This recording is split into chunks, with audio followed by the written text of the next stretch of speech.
aquela pessoa que, juntamente comigo, vem trabalhando na divulgação, na conscientização, na sensibilização e no rompimento dos obstáculos que ainda permeiam a sociedade, que é a minha esposa Marcelene aqui. Muito obrigado pela presença aqui. Nosso evento, eu digo nosso porque ele não é só meu. Eu sou apenas aqui um mero colaborador, como venho fazendo aí ao longo desse ano de 2019. Já participando de diversos eventos, encontros, e esse evento aqui é tão relevante como os demais que eu participei.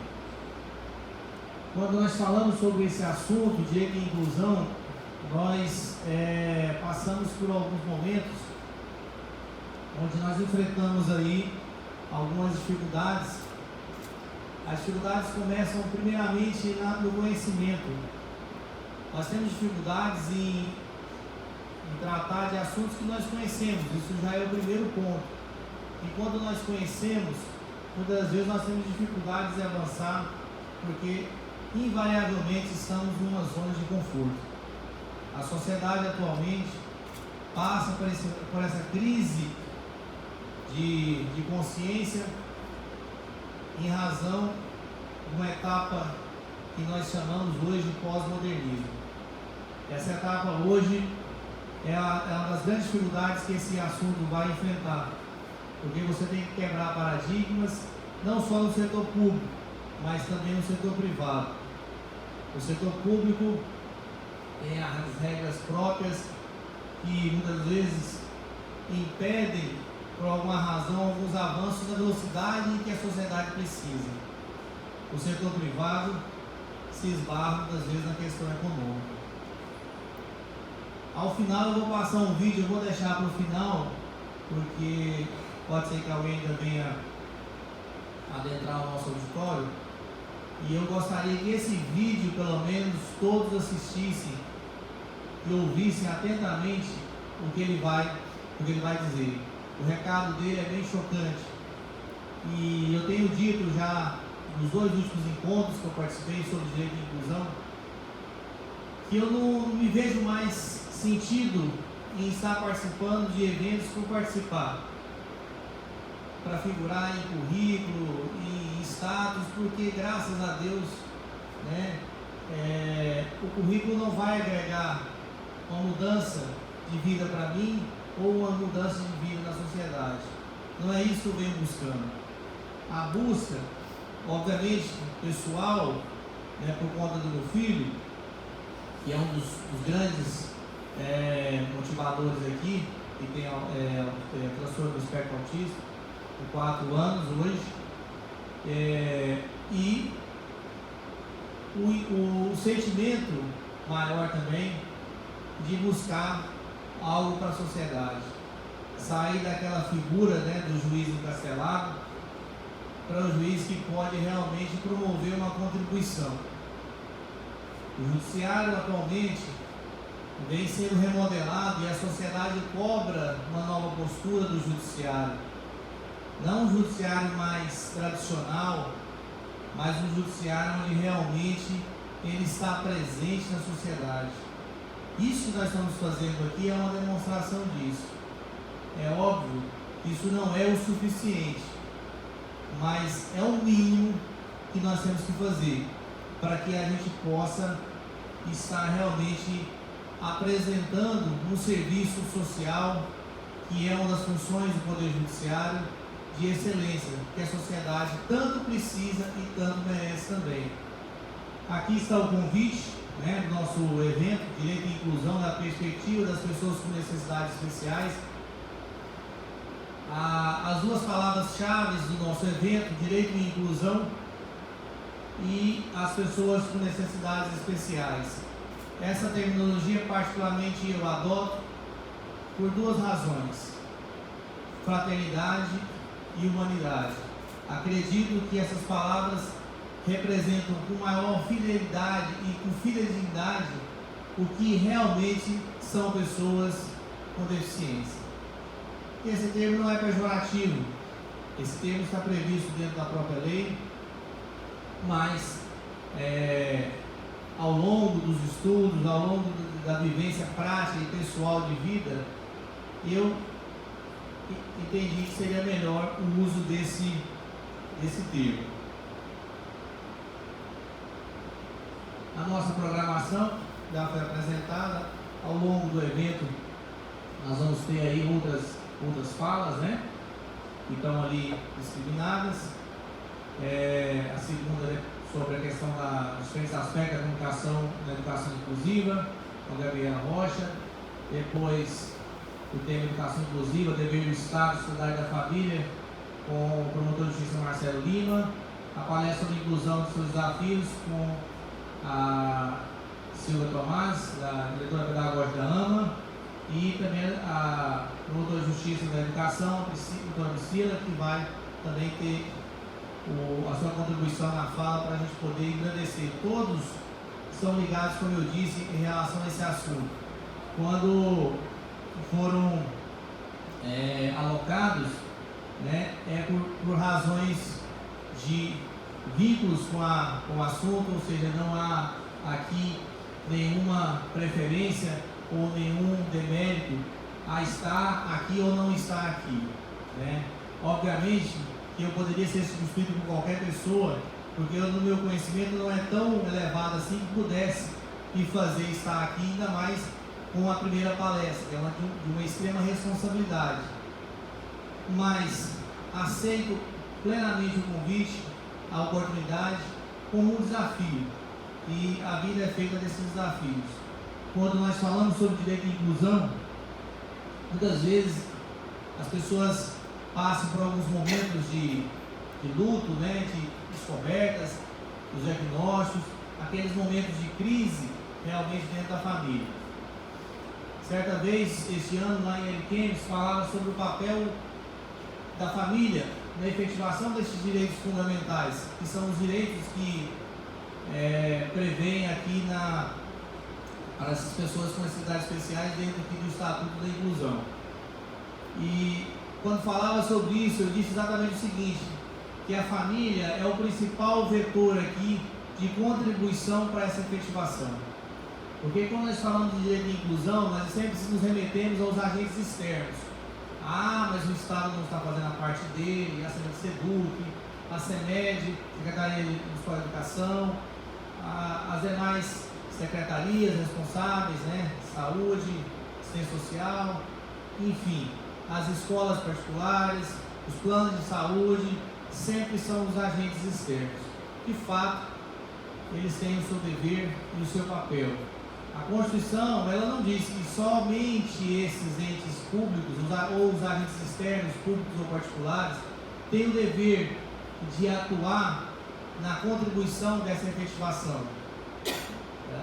A todos é atribuído esse dever.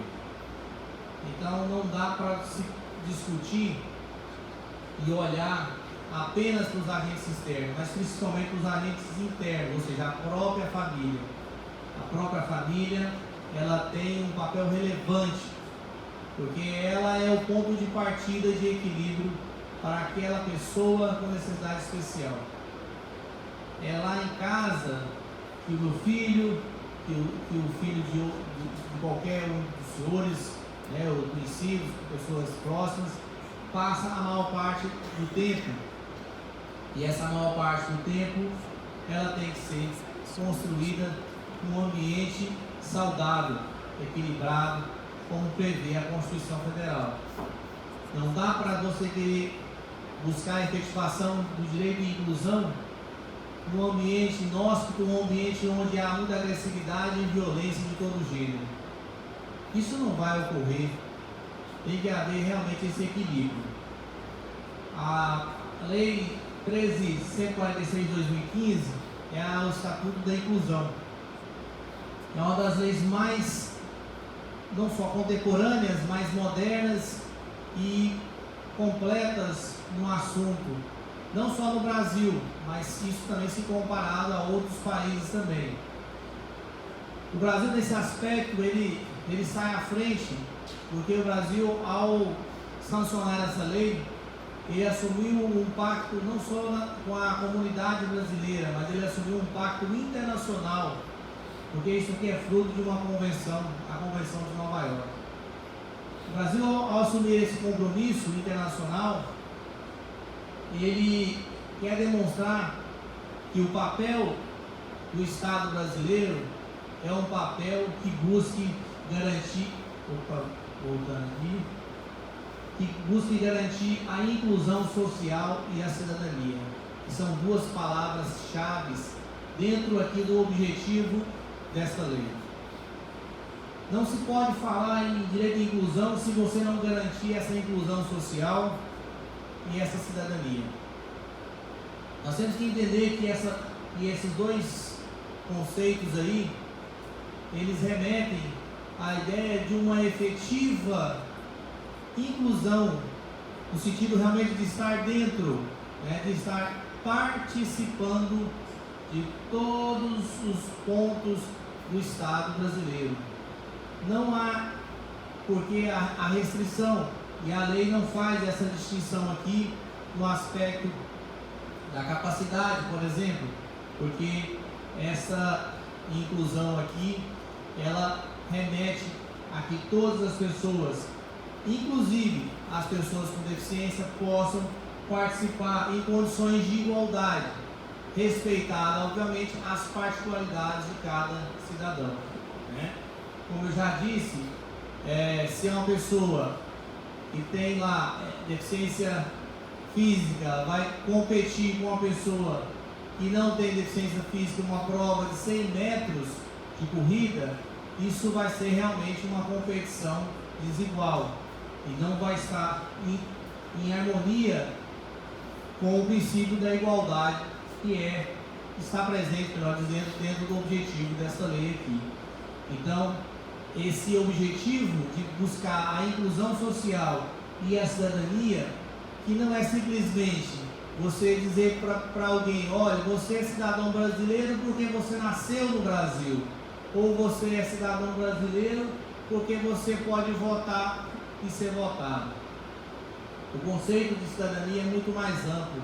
Ele vai compreender a possibilidade de participação do cidadão no Estado.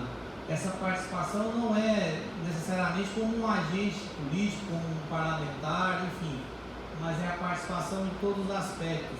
Hoje o cidadão pode participar votando, ele pode participar com plebiscito, com referendo, ele pode participar ingressando em carreiras públicas, ele pode participar sendo representante honorífico, ou seja, existem diversas maneiras da pessoa estar reconhecidamente nessa condição de cidadão. Então é um conceito muito mais amplo.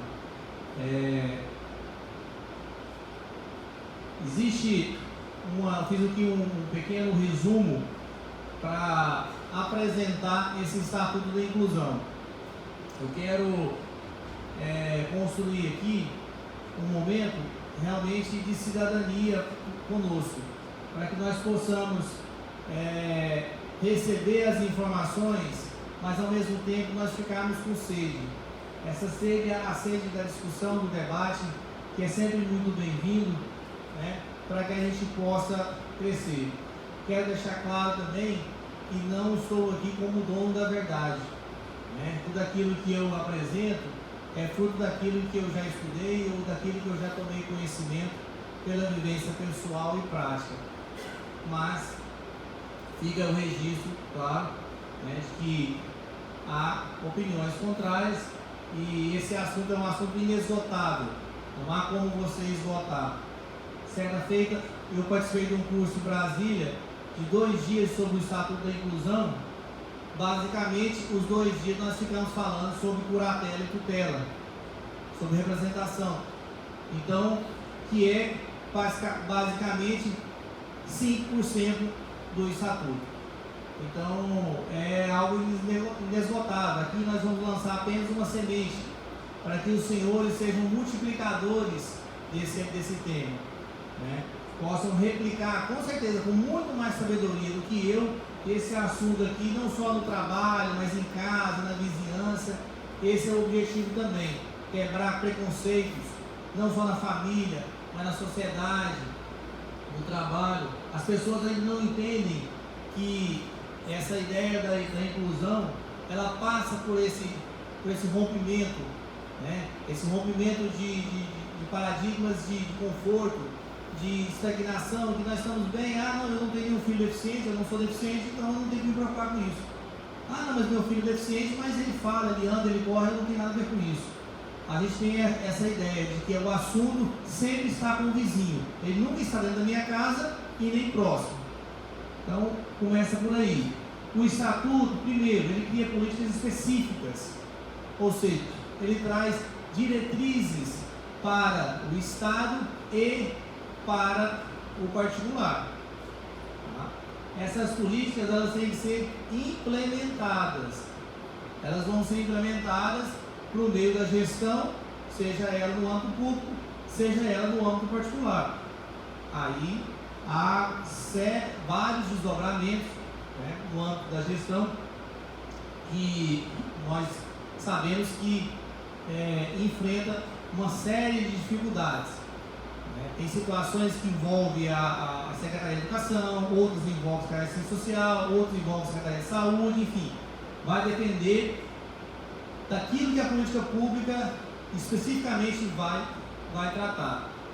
E também, né, para o meio particular, para o setor privado, porque o setor privado, nesse aspecto aqui, ele atua mediante delegação do poder público, ou seja, ele não está atuando por conta própria. Não, eu sou uma escola particular, eu sou um plano de saúde, obviamente tem que ter uma autorização de alguma entidade pública ou de um ente público, porque senão ele não poderia estar oficializando, oficiando naquele serviço. Então, tudo vai estar resguardado dessa maneira.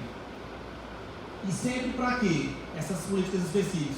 Para tutelar as pessoas com deficiências ou pessoas com necessidades especiais. Outra coisa que o Estatuto prevê um rol próprio de direitos fundamentais. Esse rol próprio, ele emana da Constituição, mas não necessariamente expressamente. Alguns vêm explicitamente aqui dentro do próprio Estatuto. Esse ponto é relevante porque o legislador faz questão de frisar, de enfatizar que essa necessidade de regulamentação aqui é para ressaltar que esses direitos são não só fundamentais porque eles representam a própria essência da condição humana, ou seja, representa aquilo que o cidadão precisa para sobrevivência ou para vivência com dignidade, que é um princípio dentro desses direitos fundamentais aí, muito presente e latente. A ausência desses direitos fundamentais, ela coloca as pessoas numa condição muitas vezes até subhumana, e aí confronta muito com o princípio da dignidade da pessoa humana, ou seja, um princípio que garante aquele mínimo para o cidadão viver dignamente dentro do estado em que ele pertence. Ele impõe obrigações. Essas obrigações não são apenas ao poder público, como eu disse, é também ao setor privado. O setor privado, ele está sujeito também a essas regras. Obviamente que há uma discussão se o setor privado estaria sujeito, por exemplo, vou citar um exemplo muito comum, a questão do professor, né, que eu denomino de professor mediador, mas que na lei fala professor acompanhante especializado, o profissional de apoio escolar, tanto na lei de inclusão quanto na lei 12.764, que é a lei de transtorno do espectro autista. Aí vem aquela questão, né, aquela pergunta, denominação é relevante? Penso que não. Por quê? Porque a relevância está na função do cargo. Qual é a atribuição desse professor? É isso que nós temos que nos preocupar. Como queiram batizar, como queiram denominar, isso não vem ao caso, tá? Só não pode ser uma atuação que seja descompromissada com o objetivo dessa lei, porque o professor que eu denomino de mediador, ele não pode ser aquele que vai estar levando o aluno ao banheiro, né? Levando o aluno para trocar a fralda, dando remédio a ele porque ele está com febre, ou fazendo um curativo porque ele se machucou na escola. Não é esse o papel. Esse professor, que eu chamo de mediador, ele pelo próprio nome, eu entendo que é um pouco mais didático, mais fácil de compreender, ele faz exatamente esse papel de mediação entre o professor regente e o conhecimento que está sendo passado em sala de aula. Ele é a conexão, ele é o cabo azul de conexão, aquele cabo que ele não é a internet, mas ele não é o começo, mas ele também não é o fim. Mas se você tirar o cabo, você não conecta o seu computador à internet. Então esse é esse professor, esse é o professor mediador, essencial para o equilíbrio e o desenvolvimento e a evolução dessa pessoa com necessidade especial. Não importa em que grau, em que diagnóstico vai ser colocado. Essas obrigações, como eu disse, é para a sociedade também. A sociedade como um todo está sujeita a essas obrigações aqui. Essas obrigações não são obrigações exclusivas do poder público ou dos setores privados. A sociedade aqui, quando se refere, inclusive isso é texto de lei, está envolvendo a família, o vizinho, o amigo, o parente, ou seja, todo mundo. Ninguém está fora disso daqui. Isso é difícil de ser quebrado, mudado, cobrado. Você consegue facilmente fazer o Estado colocar o professor mediador, facilmente, vamos dizer entre aspas, né? Se comparado. Você consegue, você tem mecanismos de fazer. Agora, como é que você consegue fazer o teu familiar respeitar a condição de necessidade especial do seu filho?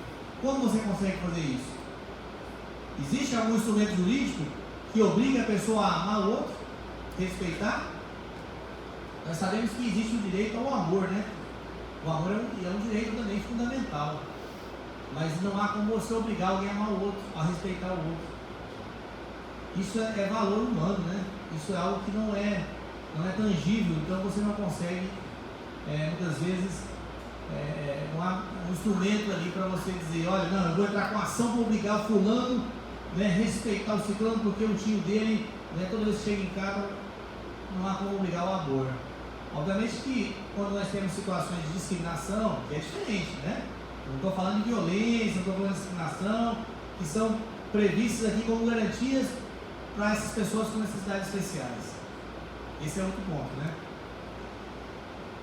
Ela tipifica condutas quando a pessoa com deficiência tiver um bem jurídico tutelado, né? Ela prevê crimes que aí se envolve o que eu disse, né? A violência, a discriminação. Essas situações, quando essa pessoa com deficiência ou necessidades especiais está sujeita, há instrumentos aqui que permite, né, a tutela, a proteção desses direitos fundamentais. Como eu disse, são fundamentais. Você não pode tirar. A mesa tem 4 pés. Se você tirar um pé da mesa, ela vai cair. Se você tirar um direito fundamental da pessoa, seja ela com deficiência ou não, ela vai, obviamente, estar sujeita a um desequilíbrio, né? Esse desequilíbrio no sentido de que ela vai, obviamente, né, padecer em algum aspecto aí. Então, isso é muito importante, né? Há condutas tipificadas e creio que ainda precisa aperfeiçoar, precisa ainda trazer mais ainda elementos de tipificação, criminalizando condutas para que nós possamos realmente cercar essas pessoas, não cercar no sentido de não expô-las à vida. As pessoas com necessidade especial têm que ser expostas ao mundo. Elas não podem ser guardadas dentro de uma caixinha para elas serem blindadas no mundo. Não existe isso, não tem como as pessoas serem blindadas no mundo. Elas têm que ser expostas para poder conviver, né? Como diz a imunidade, né? Ela precisa ter essa imunidade social aí. Isso ela só vai ter se ela conviver com as relações humanas.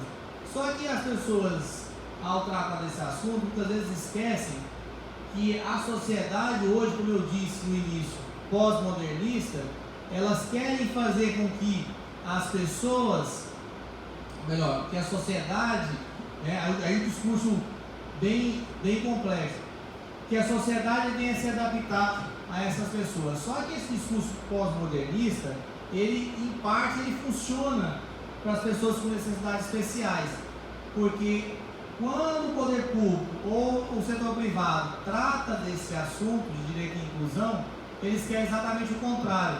Eles querem que as pessoas com necessidades especiais se adaptem à realidade.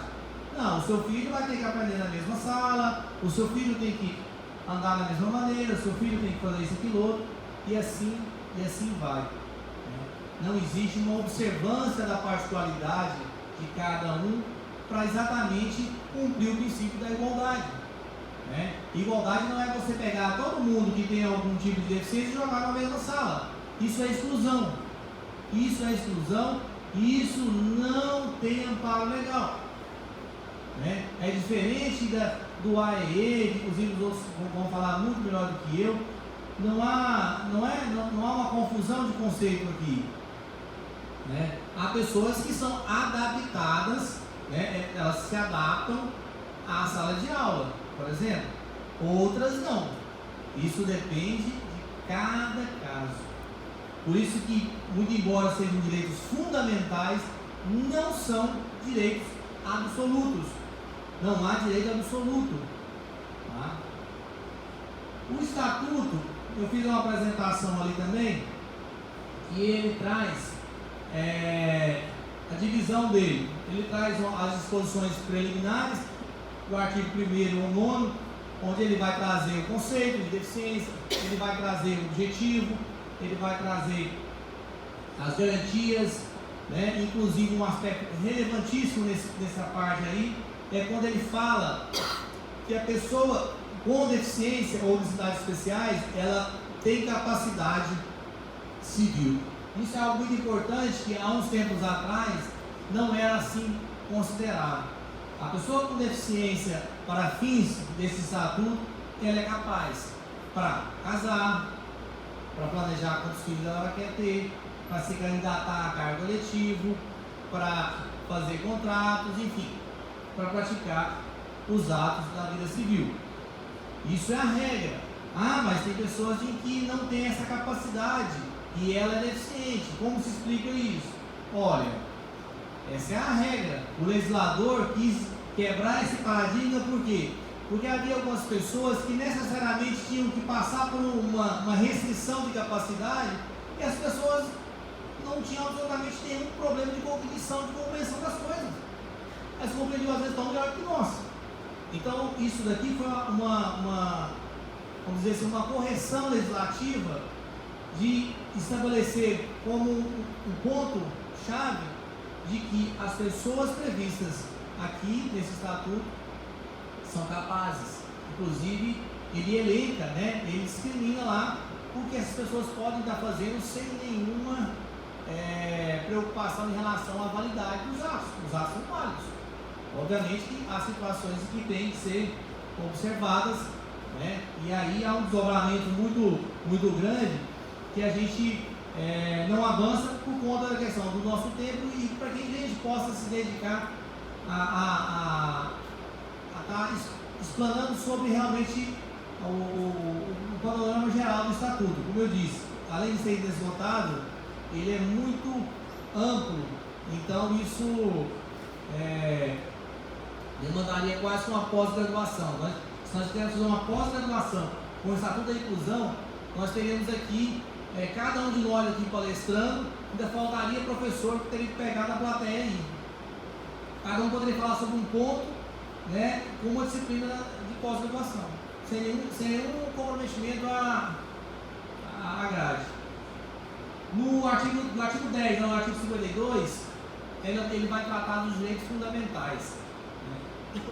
Só para passar aqui um pouquinho os direitos fundamentais, depois eu volto. Olha lá, esse slide: direito à vida, direito à habilitação e reabilitação, direito à saúde, educação, moradia, trabalho, assistência social, previdência social, cultura, esporte, turismo, lazer, transporte e mobilidade.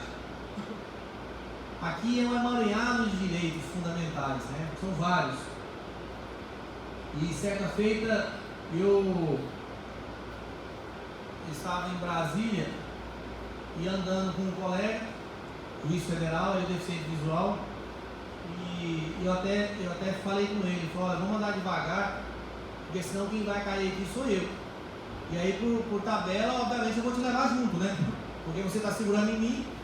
Aí isso nós estávamos em Brasília. Brasília é a capital da República Federativa do Brasil. É a capital do Brasil.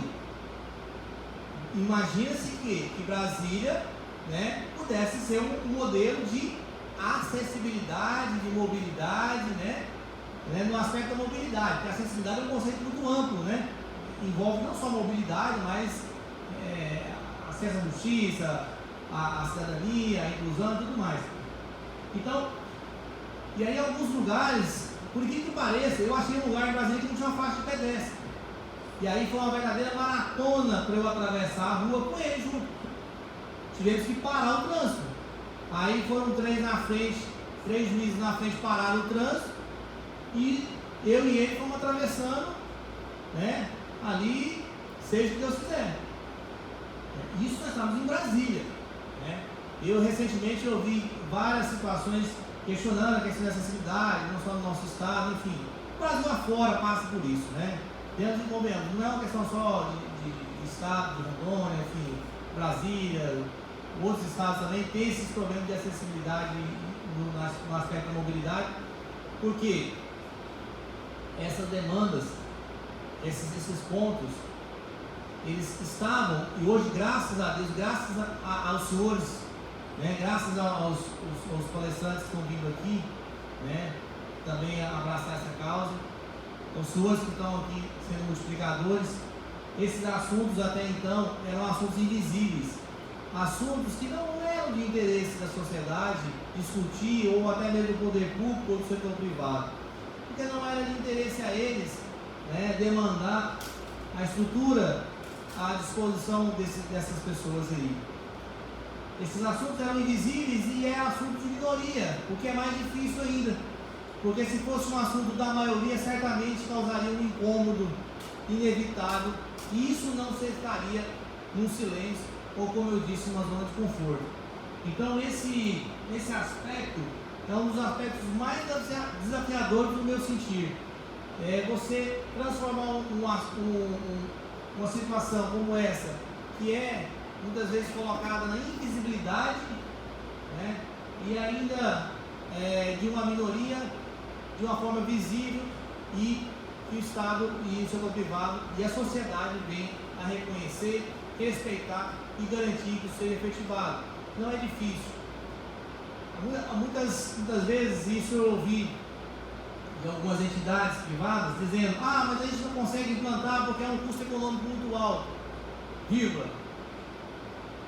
O custo econômico depende muitas vezes da sua criatividade, da sua boa vontade.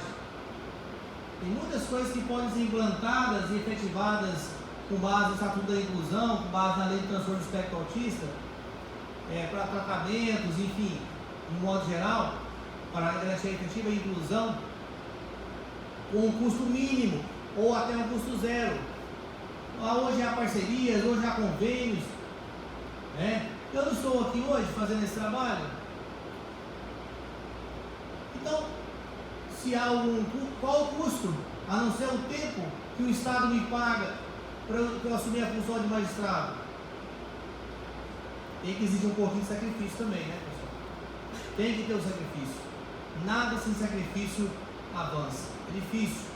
Então, isso para mim não é um argumento de defesa daqueles ou das instituições que não querem implantar, que não querem garantir isso. Vocês vão ver o filme ao final, do Holocausto Brasileiro. As pessoas, elas eram tratadas como está no filme, como verdadeiros indigentes, como verdadeiras pessoas desprezadas na sociedade. Elas eram alijadas, elas eram açoitadas física e moralmente. sem nenhuma defesa, sem nenhuma voz por ela. Hoje nós temos 5 vozes aqui para falar para as pessoas. Hoje já temos 5 aqui, né? E os senhores vão ser mais tantos outros. No artigo 53 ao 78, ele fala da acessibilidade, a ciência e tecnologia. Esse é um ponto de maior, vamos dizer assim, rejeição por algumas entidades, passível de discussão, pelo custo. Obviamente, o custo de acessibilidade tecnológica e científica é alto para algumas situações, algumas máquinas, né? Para leitura, braille, enfim, para alguns tipos de deficiência realmente representa um valor alto. Mas isso não há como ser deixado de lado, isso tem que ser efetivado. Primeiro aspecto, ao longo de tantos anos houve uma exploração econômica da atividade e esses direitos fundamentais não foram vivenciados. Essas pessoas passaram como? Aquele amigo meu deficiente visual, que é hoje o juiz federal, ele ficou deficiente visual aos 10 anos de idade. Imagina o que ele não passou. Com 10 anos de idade, na pré-adolescência. Esse discurso existia na época. Hoje ele tem 40 anos de idade. Se elas passaram 30 anos, isso mudou? Não mudou. Esses anos, hoje, como diz o ditado, hoje o calo aperta porque você diz, ó, agora tem que implantar. Ah, mas e aí, como é que eu faço? Planeja. Né? Vamos estabelecer aí uma forma disso virar uma realidade. O que não dá é para, vamos deixar para o próximo mandato, né? Essa é uma tônica, muitas vezes, do meio político. Não, vamos deixar para o próximo mandato, até no setor público também. Não, a próxima gestão, o próximo mandato. Como se o setor público fosse algo descontínuo. O ano que vem não vai ter presidente da Assembleia? Presidente do Brasil, presidente das Contas, da Justiça, não há uma continuidade? A administração pública é um princípio fundamental da administração pública, é a continuidade do serviço público, ele não pode ser interrompido. Então por que o planejamento não é contínuo? Né? Por que as escolas públicas não têm ainda? Por que as escolas particulares não têm? Não é possível fazer isso? Parcerias, convênios, envolver sindicatos, entidades, não é possível? Universidades. Ninguém faz nada sozinho. Agora, se você falar, não, eu vou fazer tudo sozinho, aí você vai barrar no primeiro quebra-mola que você for passar, você já vai cair. Você não vai conseguir. O acesso à justiça, no artigo 79 a 87, acessibilidade à justiça. Isso é importante. Por vezes a necessidade, né? Por vezes a necessidade, né, de buscar a justiça para que essa acessibilidade ela ocorra, né? Há prioridades previstas, né, para crianças, idosos, né, pessoas com deficiência. A lei contempla essas prioridades no trâmite, no desenrolar do processo como um todo. Tá? Esse acesso à justiça, ele é um aspecto muito importante, porque a justiça ela tem um papel não só jurídico, que é o papel mais conhecido, né? O papel de dizer o direito, de dar o direito a cada um, desde que a pessoa obviamente tenha, mas muitas vezes até mesmo o não é um direito. Até o não é um direito. A pessoa pede algo, mas não recebeu. Ela não recebeu o direito? Recebeu. O não. Porque o juiz não reconheceu, né, o ministro, o desembargador, enfim, a autoridade já não reconheceu que aquela situação seria passível dela receber. Aquele bem, aquele objeto, aquilo não lhe pertence, como diz o ditado, né? Nós temos situações hoje, né, o Poder Judiciário, só para citar um caso concreto, porque esse já foi julgado, enfim, mas há situações ainda passíveis de discussão, né, de decisão ainda. Esse ano, no mês de abril, o Tribunal de Justiça, ao julgar o mandado de segurança, uma criança síndrome de Down, ele assegurou o direito ao professor mediador. É uma criança de escola pública e ela passou, ela já vinha, né, por liminar, e aí, mediante esse julgamento em abril, o colegiado entendeu como um direito fundamental que deveria ser assegurado e, obviamente, por ser escola pública não haveria nenhum custo, né? Então isso ficou sacramentado ali no tribunal e abre um precedente relevante e importante, porque mostra que nesse momento ali, o Tribunal de Justiça do Estado de Rondônia, né, está dizendo para a sociedade o quê? Que o Tribunal de Justiça do Estado de Rondônia tem um compromisso social, né? Que aquilo que está no objetivo desta lei, garantir a inclusão social e a cidadania, é feito pelo Tribunal de Justiça. Obviamente que há coisas a serem aperfeiçoadas, ainda há algo por ser feito, sim. Nós não podemos dizer ou endeusar, mas é importante fazer esse registro, porque esse registro é um registro histórico. Nós imaginarmos que a Justiça de Rondônia está atenta a isso e reconheceu um direito fundamental como esse, isso é um alento, é uma esperança para aqueles que dependem ou realmente podem vir a depender da justiça para a consecução do seu direito, e não são absolutos. E o não, muitas das vezes, não pode ser visto como uma ineficiência do poder judiciário. Quando a pessoa acha que o não é porque não foi visto, não foi observado. Por isso que eu faço questão de estar trabalhando nesse aspecto, para poder sensibilizar não só o próprio poder, os colegas, enfim, toda a sociedade, os demais poderes e entidades, para que a gente desperte para isso, né? Para que o Poder Judiciário seja preparado para enfrentar isso de uma maneira efetiva.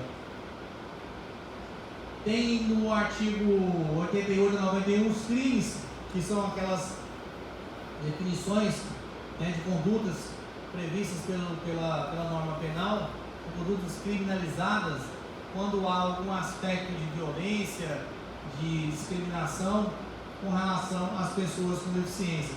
Então são situações específicas e pontuais para elas, tá? E aí ele fecha lá com as disposições finais e transitórias, que são normas de fechamento, de orientação final ali, né? Então, eu vou vamos dizer, encerrar aqui só mostrando aqui o objetivo da lei 12.764, que também é uma lei de dados de inclusão, só que ela é específica para o transtorno do espectro autista. Nós expormos o filme e ouvimos os demais também, que tem muitas informações, muitos conceitos e conhecimentos importantes para os senhores aí também. A lei do transtorno do espectro autista, ela vai instituir uma política de proteção para a pessoa com transtorno do espectro autista, estabelecer diretrizes para a sua concepção. Ela é uma lei anterior ao Estatuto da Inclusão, ou Estatuto da Pessoa com Deficiência. Essa lei não foi revogada, tá? Ela está em vigor. Ela é específica para esse aspecto aí, mas não significa que ela esgote toda a situação de tutela do transtorno do espectro autista. Algumas coisas são buscadas no próprio Estatuto da Inclusão e que se torna para essa lei aqui, a lei 12.764, uma norma complementar. Ela se complementa, só que tem um detalhe. A norma do Estatuto da Inclusão é uma norma que tem status constitucional, ou seja, ela tem uma hierarquia equivalente à própria Constituição, que é a nossa lei maior. Veja o quão relevante é esse estatuto, além daquele compromisso que eu disse de pacto internacional. Essa aqui é uma lei ordinária, tá? Não há nesse aspecto, como dizer, uma lei é maior ou menor, é mais relevante ou menos relevante. Todas duas são relevantes, são importantes, e eu vejo como complementares, porque o assunto aqui, de uma para a outra, acaba por sendo mais efetivo quando há a junção das duas. Então não há nenhuma preocupação em relação a isso, tá? E aí, um conceito que é importante, que essa lei, diferentemente do Estatuto da Inclusão, ela, como é uma lei específica, ela vai trazer o conceito do transtorno do espectro autista. O conceito é um conceito clínico, né? É baseado em informações clínicas, é baseado em informações da medicina, da ciência da saúde, e o direito aqui, ele compila essas informações para poder apresentar, né, o legislador apresentar para a sociedade ali os paradigmas desse conceito. O que é importante aqui, não necessariamente o conceito, mas nós entendemos só o aspecto do conceito para nós compreendermos até reflexo nas próprias políticas públicas. Por que eu estou dizendo isso? Porque quando nós falamos do transtorno do espectro autista, e isso vale para outras modalidades de síndromes e transtornos, nós batemos muito na ideia que está no Estatuto da Inclusão da perenidade. A deficiência não é algo transitório aqui. Por isso que não se usa mais, embora a Constituição Federal use ainda, a expressão portador. É uma expressão que não é recomendada usar mais, porque você não sai de casa e hoje eu vou largar minha deficiência em casa, aqui guardadinha, vou sair, depois eu volto, ponho ela no bolso e levo de novo. Não é algo inerente à sua condição. Isso é latente, é previsto expressamente no conceito aqui do transtorno do espectro autista, falando em algo que é persistente, que é também presente no conceito de deficiência do Estatuto da Inclusão. A repetição de comportamentos é um aspecto bem específico aqui, quando se fala da figura do transtorno do espectro autista. Essa figura comportamental, quando se fala de estereotipias, eu não vou avançar muito porque é um aspecto muito da área da saúde, mas é importante nós conhecermos o conceito para entendermos que o Estatuto da Inclusão se torna um complemento aqui. Por isso que eu não posso aceitar a ideia de limitações temporárias, seja de qualquer área de política pública, para aplicar aqui ao TEA. Eu não posso aceitar isso como razoável do ponto de vista do direito, porque não é algo que tem prazo para terminar. Então eu não posso estabelecer limitações nessas políticas, seja no setor público, seja dentro do setor privado. Eu acho que as pessoas estão entendendo o que eu estou querendo dizer, Imagina uma limitação na escola, do plano de saúde, ser escola pública ou ser escola particular. Não condiz com a condição do objeto da lei. Não condiz. Tá? Então eu vou passar o filme aqui, para a gente avançar. Só peço que distribuam lenços no plenário, tá? Pode aumentar mais um pouquinho?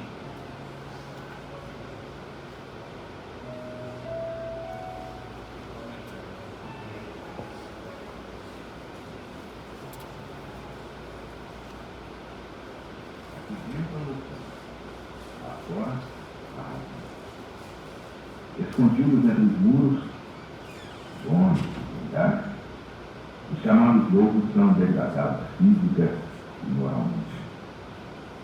O único caminho que resta é esperar.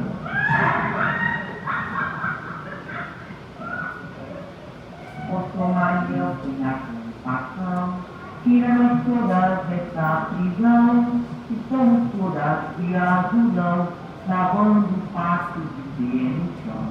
Lá vem a boiada pessoal, arroz cru e feijão sem sal, e mais atrás vem um macarrão, parece cola de cola. E mais atrás vem a sobremesa, banana podre em cima da mesa, e mais atrás vem as funcionárias, que são as mais emocionadas. Veja as condições das pessoas, né? Condições subhumanas, né? Dia 2 de julho, numa sexta-feira em São Paulo. Pessoas ficavam sem roupa, faziam necessidades especiais, necessidades fisiológicas, né? Muitas vezes nem se limpavam, ficavam naquela condição subhumana. Eu fiquei 3 anos. O que eu trepava no telhado, com tiro de trabalho no mato. Não se alimentavam corretamente. A melhor medicação que eles usavam é o eletrochoque, porque acalmava. Essa é a medicação. Isso aconteceu no manicômio Colônia, na cidade de Barbacena, entre 1903 e 1980. 60 mil pessoas. Imagina, o município hoje tem 60 mil pessoas. Todas aquelas pessoas foram dizimadas, porque quando se fala nesse manicômio de Barbacena, essas pessoas não foram lá para receber tratamento, elas foram lá para esperar a morte delas. Essa é a grande verdade. Não há uma expectativa de tratamento, de recuperação. O diagnóstico ali é loucura. Todos são loucos. Não havia uma preocupação em classificar, não havia uma preocupação realmente humanizada. Nenhuma humanização ali naquele local. Era considerado para as pessoas ruas, eram as pessoas deficientes. E hoje nós temos pessoas na nossa cidade, em Porto Velho, que vivem ainda nessas condições em residência. Lamentavelmente. Nós não temos um manicômio instituído, mas nós não podemos permitir um manicômio público ou particular, seja em Porto Velho, seja no nosso estado, seja no nosso país. Nós não podemos permitir que a legislação venha colocar as pessoas nessas condições. As pessoas não tinham parentes, elas não tinham advogados, elas não tinham ninguém para falar por elas. E aí eram colocadas lá. Alguns até tinham famílias, o pior de tudo era isso. Aí as famílias, por preconceito, colocavam elas dentro desse manicômio.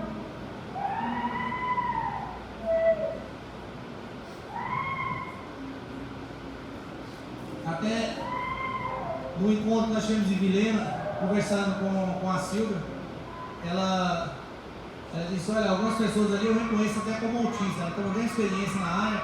Eu falei: tá vendo? Olha só como que eram tratados os autistas na época. Aqui a gente realmente vê a barbárie. Só que hoje essa barbárie está velada, né? Ela está velada, ela está travestida de outras roupagens. E aí a gente acha que isso não choca mais, né? Por isso que eu faço questão de sempre passar isso, para nós não esquecermos que hoje, isso ainda ocorre de forma velada. As famílias que têm filhos com pessoas especiais, ou aqueles que são especiais, ainda sofrem esse tipo de discriminação. Só não sofrem com choque elétrico, né? Isso só não sofre isso, mas a discriminação ela sofre. Que é o principal elemento ali. As pessoas eram tratadas realmente como nenhum animal na rua, abandonado, era tão desprotegido ali. E aquelas pessoas tinham direitos fundamentais também. Elas tinham, mas morreram 60.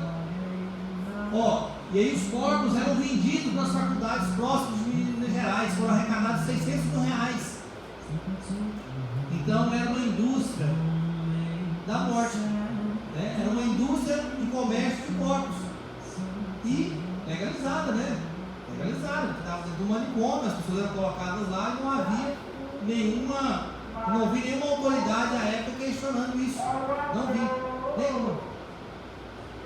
Então, isso realmente tem que fazer a gente mudar, E eu vou disponibilizar meus slides, tá? Disponibilizar também no final aí. Só fazer uma pausa aqui, vou mostrar de novo aqui na apresentação. Na última, eu fiz questão de colocar um canal no YouTube, Instagram, para divulgar. Hoje, a melhor ferramenta que você tem hoje são as mídias sociais, porque aí você começa a mostrar para as pessoas, né, o quão importante e relevante elas são, seja deficientes ou não, né? São seres humanos ali, são seres humanos que foram tratados como verdadeiros objetos, né, desprezados. Então, qual o preço disso? Será que é mais caro ou mais barato que o preço de cumprir a legislação inclusiva? Venhamos e convenhamos, né? O custo depende muito mais, às vezes, da boa vontade, da conveniência, do que necessariamente uma dificuldade em cumprir a legislação inclusiva. Penso eu. Muito obrigado.